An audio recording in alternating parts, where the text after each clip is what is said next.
Welcome to Samba Samba. Enjoy the video. In this video, I will show how to cook Quaker Oats old-fashioned oatmeal.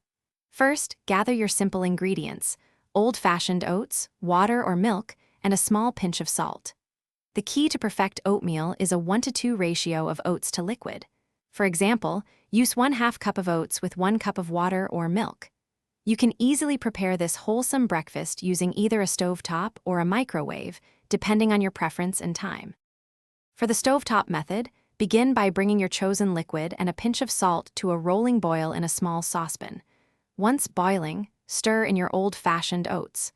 Reduce the heat to medium-low and let it simmer gently for about 5 minutes, stirring occasionally to prevent sticking. The oats will thicken nicely. After cooking, remove from heat and let it stand for 1 or 2 minutes before serving for the best consistency. If you are short on time, the microwave method is incredibly fast. Combine your old-fashioned oats, liquid, and a pinch of salt in a large microwave-safe bowl. Using a larger bowl helps prevent any boilovers. Microwave on high for approximately 2.5 to 3 minutes. Cooking times may vary slightly depending on your microwave's wattage.